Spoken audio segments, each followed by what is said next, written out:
సినిమాలో విడుదల ఇంట్రొడక్షన్ బాగుంది, బాగా చెప్పారు. శ్రవణ్ గారు నమస్తే.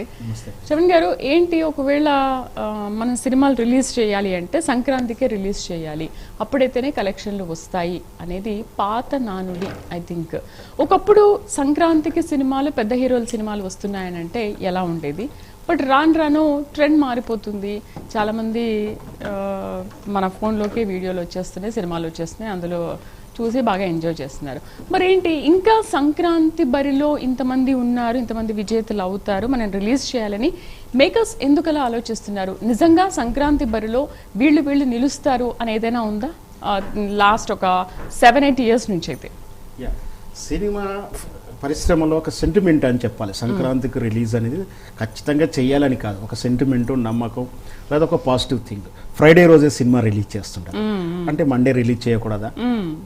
చేయకూడదని ఎవరు అడగలేదు. బట్ ఒక సాంప్రదాయమో, నమ్మకమో, ఒక పాలసీ ప్రకారం నడుస్తుంది. ఫ్రైడే ఎందుకు రిలీజ్ చేస్తారు అంటే ఫ్రైడే ఓపెనింగ్ కలెక్షన్ ఉంటుంది, సాటర్డే సండే హాలిడే ఉంటుంది. కాబట్టి ఈ 3 days ఆ మొదటి 3 రోజుల్లో మనం ఏదైనా కలెక్షన్ చేసుకుంటే బాగుంటుంది. అదే మండే అంటే అంత బిజీ ఉంటారు, ఒక నెగిటివ్ టాక్ ఉంటే మళ్ళీ రావడానికి కష్టం అవుతుంది, రకరకాల కారణాలు. సో ఫ్రైడే సెంటిమెంట్ అనేది నడుస్తుంది.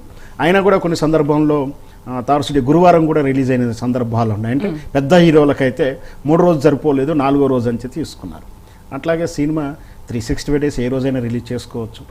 యాజ్ ఏ లా ప్రకారం ఏం లేదు, సాంప్రదాయం. ఎందుకు అంటే ఒక పండగ నాడు, ఒక పండగ ఆనందంగా ఉంటారు. ముఖ్యంగా సంక్రాంతికే ఎందుకు ఇంత క్రేజీ అంటే పంటలు చేతికొచ్చి అంటే రైతు కానీ, ప్రేక్షకుడు కానీ, ఏదో చెప్పి ప్రజలంతా కూడా నిండుగా ఆనందానికి, విహరిస్తానికి, వినోదం చేయడానికి తాను ఒక సెట్ ఆఫ్ మైండ్తో ఉంటాడు. అంటే అందుకనే కదా ఈ పందాలు, కోడి పందాలు, జూదాలు, రకరకాల పేర్లు ఏదో జరుగుతూ ఉంది. సరే, ఎంత అనేది వేరే విషయం.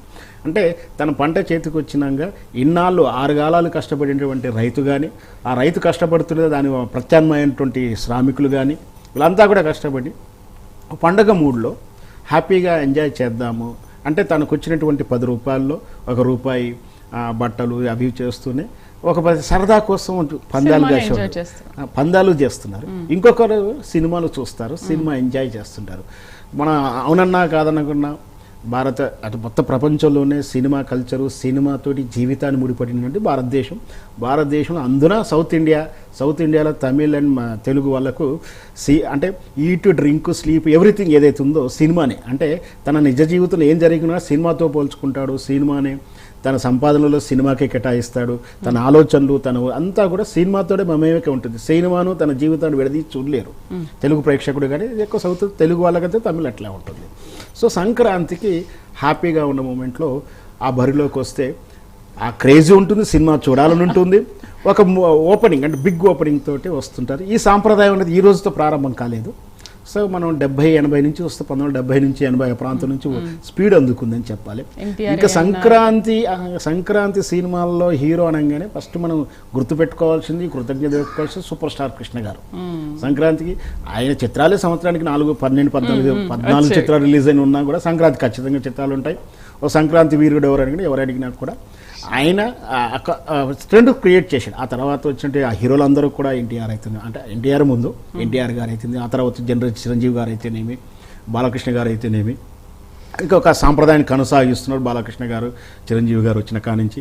ఆ తర్వాత వచ్చినటువంటి ఈ 4th జనరేషన్ అంటే జూనియర్ ఎన్టీఆర్ కానీ, వీళ్ళందరూ కూడా సంక్రాంతికి సినిమా రిలీజ్ చేసి ఉన్న కాడికి సినిమా బజ్ ఏదైనా ఉందో క్రియేట్ చేసుకున్న దానివల్ల ఆటోమేటిక్గా ఎన్ని చెప్పినా కూడా వాళ్ళకు కూడా బిజినెస్ అది కూడా అంటే పెట్టిన డబ్బులు బాగా అధిక లాభం రావాలనుకుంటుంటారు.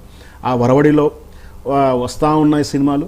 సాధ్యమైనంత వరకు సంక్రాంతికి నాకు తెలిసి ఈ మధ్యకాలంలో సంక్రాంతికి రిలీజ్ అయిన 5 చిత్రాలు అంటే ఎక్కువ పాజిటివ్ టాక్ తీసుకున్నాయి. చాలా వరకు 1-2 చిత్రాలు అంటే ఒక 5-6 చిత్రాలు వస్తాయి, 1-2 సక్సెస్ అయ్యి మిగతా అన్నీ కూడా డిజాస్టర్ అయిన సందర్భాలు ఎక్కువగా ఉన్నాయి. ఈ ఇయర్ మాత్రం మనం 6 చిత్రాలు అని ఒక అఖండ కూడా తీసుకుంటే కొంచెం 10-15 days గ్యాప్లో తీసుకున్నా. ఒక్క రాజాసాబ్ ఒకటి అంచనాలకు డిసప్పాయింట్ చేసింది. అది కూడా ఎందుకు అంటే over expectation, over buzz create వల్ల జరిగింది అన్న మిస్టేక్ అని చెప్పాలి. పైగా సబ్జెక్ట్ కూడా కొంచెం నాన్ సింక్, అంటే మనం ఎక్స్పెక్ట్ చేసిన సబ్జెక్ట్ కాకుండా వేరేలా ట్రీట్మెంట్ ఉండేసరికి అర్థం చేసుకునే లోపల గ్యాప్ వచ్చింది. ఆ గ్యాప్ కాస్త నెగిటివ్ స్ప్రెడ్ అయింది. అంటే ఇప్పుడు అక్కడ ఎవరు ఫెయిల్ అయ్యారు అనుకోవచ్చు? డైరెక్టర్ అనుకున్నది ఆ సినిమాలో చూపించలేకపోయారా?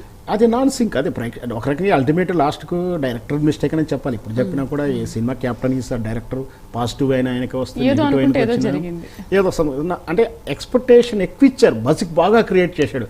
ఆల్రెడీ ఒక మన తెలుగు నటుడు మనవాడు అనుకున్న ప్రభాస్ గారు మన స్థాయి దాటి, బాలీవుడ్ స్థాయి దాటి, హాలీవుడ్ స్టార్, వరల్డ్ స్టార్ అయిపోయి వరల్డ్ స్టార్ హీరో అయినప్పుడు ఆయన మీద Expectations చాలా ఉంటాయి ఎక్కువ అతని ఉంటుంది. మీద. ఈ డైరెక్టర్ కూడా అదే ఉంటుంది. ఎందుకంటే తెలుగు ప్రేక్షకుల్ని మెప్పించే తరహా కథ తయారు చేయడం ఒక రకంగా ఉంటే, ఆయన ప్యాడ్ వరల్డ్ స్టార్ అంటే ఓ జపాను, జర్మనీ, చైనా, ఆ ప్రేక్షకుల మైండ్ కండిషను, అక్కడ కమర్షియల్ వాల్యూస్, వాటిని కూడా మెయింటైన్ చేస్తూ, హీరో ఇమేజ్ మెయింటైన్ చేస్తూ, తను అనుకున్న కథని, ఇవన్నీ బ్యాలెన్సింగ్లో కొంచెం ఏదైనా తేడా జరుగుండొచ్చు. అన్నిటికన్నా ముఖ్యం ఎందుకు చెప్తున్నా అంటే, ఈ ట్రీట్మెంట్లో నేను మిస్టేక్ పడుతున్నాను. హై బజ్ క్రియేట్ చేయడం వల్ల అనుకున్నంత రేంజ్ కనపడడం వల్ల డిసప్పాయింట్, ఆ గ్యాప్ ఏర్పడింది. ఆ గ్యాప్ కనుక ఈ తరహా తర్వాత, ఈ వీక్ల తర్వాత ఈ సినిమాలు రాకుండా ఉంటే దానికి కొంచెం స్టాండర్డ్ నిలబడేది. ఓకే, అన్ని ఒకటేసారి వచ్చాయి, అన్నీ ఒకేసారి వచ్చేది, దాన్ని మంచిదానికన్నా ఇంకొంచెం మంచిదానికోసం వెళ్ళాలని చెప్పేసి ఆ ప్రయత్నంలో మనశంకర వరప్రసాద్ గారు ఆడియన్స్ బాగా ఇచ్చేశారు. ఆ తర్వాత వచ్చినటువంటి భర్త మహాశైలకు విజ్ఞప్తి అది పర్లేదు అనిపించింది. ఆ తర్వాత వచ్చినటువంటి అనగనక రాజు, ఆ తర్వాత వచ్చినటువంటి నారీ నర్మముడారి.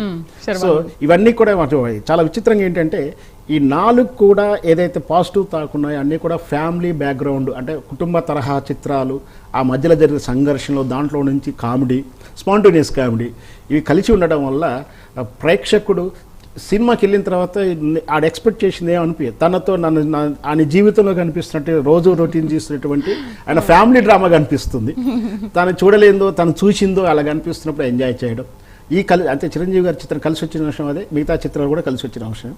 సో కాకపోతే చిరంజీవి గారి కమర్షియల్ వాల్యూ ఎక్కువ, బజ్ ఎక్కువ, ఇమేజ్ ఎక్కువ, అన్ని రకాలు ఎక్కువ. పైగా అంత ముందు చిత్రాలు వరుసగా 4-3 చిత్రాలు డిసప్పాయింట్ చేయడంతో ఈ చిత్రానికి హైప్ పెరిగింది. ఈ బరిలో అంటే మనం అనుకున్న ఈ సంక్రాంతి బరిలో ఒకవేళ నన్ను అడిగితే బెస్ట్గా చెప్పాలంటే చిరంజీవి గారి కలెక్షన్స్ ఎక్కువ ఉన్నాయి కాబట్టి అది మంచి సూపర్ డూపర్ హిట్ అనొచ్చు. అట్లా కలెక్షన్ పరంగా చెప్తున్నాను కదా, బజ్ మనం ఉన్న వాస్తవాలు చెప్పాలి. ఆయన వాల్తేరు వీరయ్య కానీ అట్లాంటప్పుడు నేను దాని విశ్లేషణలో తప్పు పెట్టే సందర్భం ఉంది. అంటే ప్రేక్షకు కలెక్షన్ ఎంత వస్తుంది, బజ్ ఎంత ఉంది, ఎన్ని థియేటర్లు ఉన్నాయి, ఇవన్నీ చూసి చెప్పాలి. నేను చిన్న పెద్ద అని చెప్పట్లే, ఆ విధంగా చూసినప్పుడు ఆయనకు పాజిటివ్ వస్తుంది. ఆ తర్వాత నేను ఎంత అనుకుంటే శర్వానంద్ చిత్రం చాలా సూపర్ ఉంది. అనగనగా ఆ నారీ మురారి, ఆయన ఇంకొకటి ఏంటంటే శర్వానంద్ గారి చిత్రం చూసుకున్నా, ఈ అనగనగా ఒక రాజు చిత్రం చూసుకున్న నవీన్ పులిశెట్టి గారు, వీళ్ళంతా కూడా స్పెషల్ జోన్. ఈ నవీన్ పులిశెట్టి గారైనా, శర్వానంద్ గారు అయితే, నిఖిల్ గారు అయితే, ఇలా జనరేషన్ ఇదంతా ఒక తరహా. మిగతా వాటిల్లో ఏమీ డిజాస్టర్స్ ఏమీ లేవు, ఒక రాజాసభలో మాత్రమే ఉందనుకుంటున్నారు. చాలా పాజిటివ్ గా చెప్తున్నారు. అండ్ మిగతా సినిమాలని కూడా బాగానే ఉన్నాయని చెప్తున్నారు. దీన్ని బట్టి చూస్తుంటే మీరు చిరంజీవి ఫ్యాన్ నాకు అర్థం. నేనేం చెప్తున్నా అంటే రాజాసాబ్కు నేను డిజాస్టర్ అనట్లేను, నేను ఒప్పుకున్నట్లు. ఎందుకంటే అంచనాల గ్యాప్ అదే. నేను ఈ తరహా చిత్రాలు ఈ వరుసగా 4 చిత్రాలు రాకపోతే దానికి కలెక్షన్లు ఉండేవి. ఎందుకంటే ప్రభాస్ గారు మంచి పెర్ఫార్మెన్స్ అన్నీ బాగున్నాయి. ఎక్స్పెక్టేషన్కు కొంచెం గ్యాప్ ఉండడం వల్ల ఆ డిసప్పాయింటే కానీ అది డిజాస్టర్ నేను ఒప్పుకోను. రైట్. సంజీవ్ గారు, ఎందుకు మరి రాజాసాబ్ మీద అసలు ఎన్నో